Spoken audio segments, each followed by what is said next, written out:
gue akan bahas fakta kejam tentang Sigma Male, biar kita semua lebih paham dan sadar tentang fenomena ini ya bro. Pertama, fenomena Sigma Alpha itu pseudoscience, alias belum terbukti kebenarannya secara ilmiah. Belum ada riset atau penelitian ilmiah yang diakui yang membuktikan kebenaran teori tentang Sigma Male. Terus kalau gitu, ngapain dipelajari dan dibahas bro? Gini bro, Alpha Sigma itu memang belum terbukti secara ilmiah. Tapi, sifat introvert-extrovert, introversion-extraversion teori, itu udah banyak riset dan jurnal ilmiahnya bro. Yang gue lakuin di channel ini adalah dengan mengaitkan konsep Alpha Sigma sama teori introversion-extraversion. Introvert-extrovert itu lebih ke sifat, karakter. Alpha Sigma itu menurut gue lebih ke cara memimpin. Karena cowok, di suatu titik dalam hidupnya, pasti akan jadi pemimpin.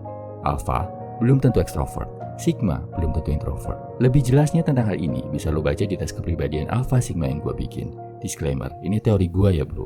Gue bikin berdasarkan apa yang gue pelajari selama kuliah psikologi, plus menggabungkan beberapa referensi. Semoga aja nanti selama proses nyelesain kuliah S3 psikologi, gue bisa bikin karya ilmiah tentang Alpha Sigma. Kenapa gue merasa perlu mengangkat Alpha Sigma dari sudut pandang kepemimpinan? Karena gue ngerasain sendiri bro. Dengan cara memimpin yang tepat, seorang pria bisa mencapai hasil yang lebih optimal.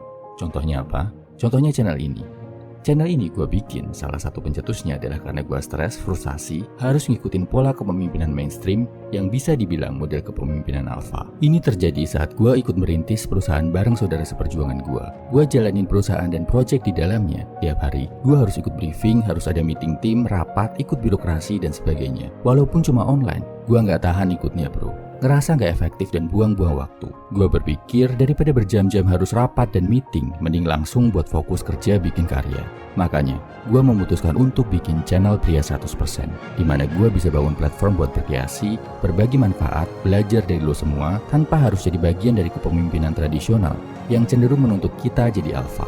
Nah, dan ternyata beneran. Sejak channel Pria 100% mulai berkembang dan gue share ke tim Jogja, gue bisa menjalankannya dengan sistem kepemimpinan yang cenderung Sigma. Gue nggak perlu lagi briefing tiap pagi, ikut rapat, ikut birokrasi, dan lain-lain.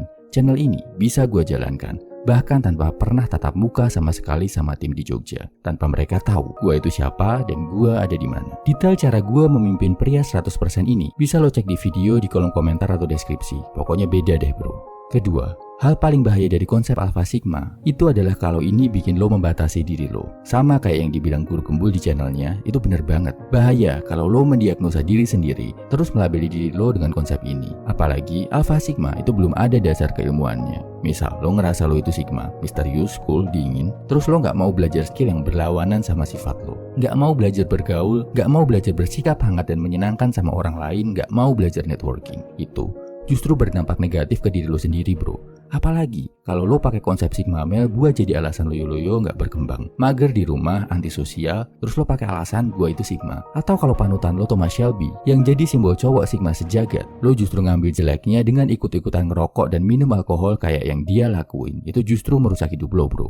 Yang ada malah cringe, bikin kesel, bikin orang lain males sama lo.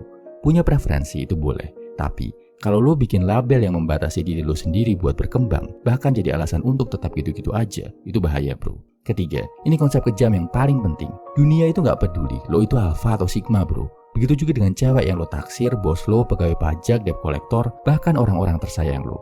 Mereka itu gak peduli lo itu alpha atau sigma. Gak peduli lo itu introvert atau extrovert. Yang dunia mau tahu sebesar apa value lo sebagai cowok, sesukses apa diri lo, sesehat dan setegap apa badan lo, seberapa banyak penghasilan lo, sebesar apa manfaat yang udah lo bagikan ke masyarakat, apa karya lo sebagai pria. Mau lo ngaku alpha, mau sigma, mau omega 3, DHA, dan AA, lo tetap harus ngelakuin yang namanya kerja keras. Lo tetap harus berkarya, tetap harus olahraga dan jaga kesehatan. Lo tetap wajib berbuat baik dan menjalankan perintah Tuhan. Lo tetap harus menjalankan misi mulia di dunia ini. Itulah yang menentukan nilai lo di dunia ini sebagai seorang pria bro. Paham ya bro?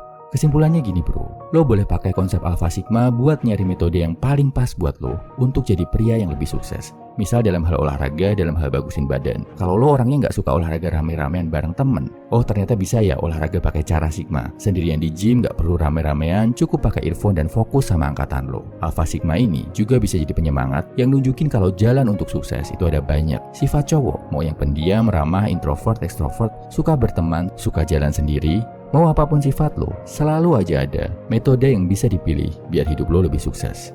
Yang jangan lo terapkan, jangan lo pakai konsep Alpha Sigma buat melabeli dan membatasi diri lo sendiri. Apalagi buat males-malesan, mager-mageran, dan buat jadi nggak berkembang. Gua percaya lo cukup bijak untuk menyikapi hal ini. Salam High Value Man, semangat bro.